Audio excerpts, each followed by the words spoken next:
This is CNN 10, your objective explanation of news and features from around the world. And I'm Carl Azus, broadcasting from the CNN International Newsroom this week. In Northern California, the winds were forecast to pick back up Wednesday, and there was no rain in sight. That could make things worse for the 8,000 firefighters trying to get a handle on the state's wildfires and the tens of thousands of people who were ordered to evacuate their homes. There are more than 12 fires burning in the northern part of the state. At one point, they were scorching the equivalent of a football field every 3 seconds. Part of the reason why this has been so hard to control are wind gusts of up to 79 miles per hour. That's hurricane force. And they're able to blow burning embers across the landscape, which helps the fire spread. At least 21 people have died and more than 170,000 acres have been burned so far. These are not the most destructive wildfires the state has ever seen, at least not at this point, but they are among the deadliest. The sheriff of Sonoma County, which is just north of San Francisco, has told residents to go ahead and leave if they have somewhere else to stay, even if they haven't been ordered to evacuate yet. Some people have had only minutes to get their families together and leave their homes, and for some of those who have gone, there's nothing left to come back to. Well, this is just utter devastation. In fact, more than 8,000 people live in this neighborhood. That won't happen any longer because you can see the devastation that's left here. It looks like a war zone.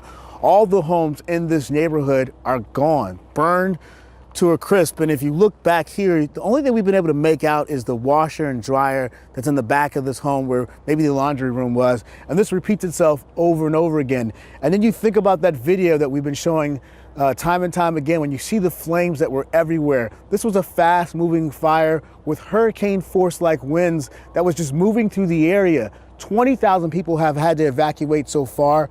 183 people are still missing.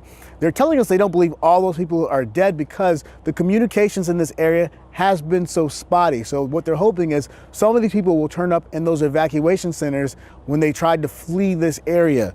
10-second trivia. Aurum is the Latin word for what? Glow, gold, mercury, or aurora? The reason why gold's symbol on the periodic table is AU is because it's from the Latin word aurum. Today, gold is mined all over the world, from Indonesia and South Africa to Mongolia, Australia, and America. But a new study recently found it in a less likely place: sewage plants in Switzerland. A Swiss water research institute named EOWAC estimates that 95 pounds of gold are flushed through Switzerland's sewage systems every year. That would be worth around $2 million. Two big questions: how and why? Switzerland has a famous watchmaking industry, and it also has gold refineries. Researchers think that tiny flecks of gold are literally washed down the drain into sewage systems and wastewater treatment plants, and they believe there's enough of it in some areas that it may actually be worth collecting. They didn't just find gold; rare earth metals that are used to make things like smartphones were discovered, and EOWAC believes that 6,500 pounds of silver, worth around $1.8 million, flows into wastewater every year. Some places had more precious metals than others did, but there's no question that it's all going to waste. Homer called it the glory of the immortals. To the Incas, it was the sweat of the sun. The Egyptians believed it would support them in the afterlife. For thousands of years, gold has tempted explorers, supported empires, and has become a market barometer. Its value stems from its rarity. All the gold mined over the course of civilization wouldn't fill 4 Olympic-sized swimming pools.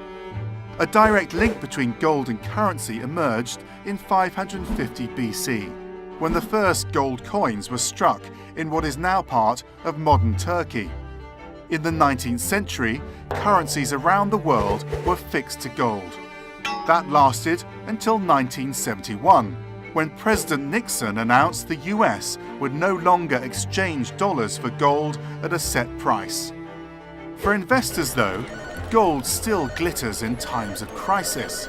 Its value peaked at $1,900 an ounce in 2011, and demand often spikes at times of market stress as investors look for a safe haven. Despite the allure, gold is not immune to economic realities. A slowdown in China has pulled prices down. and gold's usefulness is limited. Its primary purpose today for jewellery. Still, many follow in the footsteps of the Spanish conquistador, Hernán Cortés, who said, "I and my companions suffer from a disease of the heart that can be cured only with gold." A cutting machine, a forming machine, a rolling machine, and a stretching machine are all used to make many of the hats we see in retail stores. But if you're looking for something a little more custom, something made by a master milliner, a hat maker, and your savings bank isn't filled to the brim, you may stop in at Hats by Bun. He's a New Yorker who was born in Trinidad and who's making headlines today for making hats the old-fashioned way.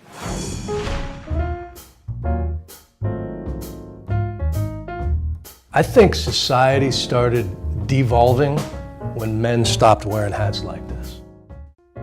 I'd like you to meet a guy from another era, a self-described dinosaur who breaks the rules of modern business every day. If you follow Broadway north, you will find a portal back in time, a one-man operation that still believes that you can tell a lot about a person by the way they wear their hat. Remember the first hat you made? Yeah, I messed it up. It was a boulder. I couldn't figure out why the thread on the bottom stitch was all knotted it up. And I know that hat didn't last more than 20 minutes. He's made thousands since. No two alike. So you see? Now we're talking. You see, so you have two looks, all Right. for the same hat. This kind of works. Right. So you can build me a custom Panama for how much? $90. $90. Yep. My accountant thinks I'm nuts. You know what I mean? Now, Bun could make a lot more money by expanding, wholesaling. But But then my craft will become work. I think that will take away from it. so this is more lifestyle than it is Yeah. business plan. Well, yeah, I'm not a very good businessman. You know, the prices would be a hell of a lot more. My man. How are you, Bun? I'm fine. How are you? And if he priced out the folks in the neighborhood, they'd stop coming. And then he'd miss the best part of his day. Let me do this. Let me get an order sheet. Come on, have a seat. How long would it take, Bun? A week. And I do the same thing 6 days a week from morning to night. But I'm not bored because my day is never the same. And it has to do with people. And every time the bell rings, something new. One love, Regine. He's outfitted a few celebs over the years, but has a different criteria than most when it comes to his wall of fame. These are just everyday people. Everyday people that give me their hard-earned money. That's what this is about. They are the celebrities.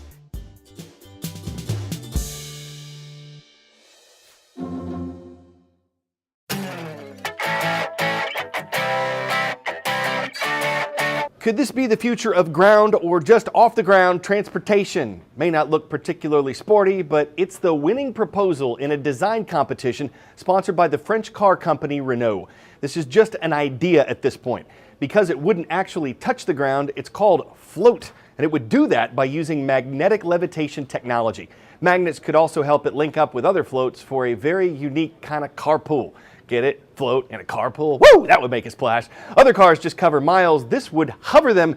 Might not be for you if you're looking to step outside the bubble, but if you want catching air to be part of your commute, this could truly float your boat, y'all. I'm Carl Lazus, and that's CNN.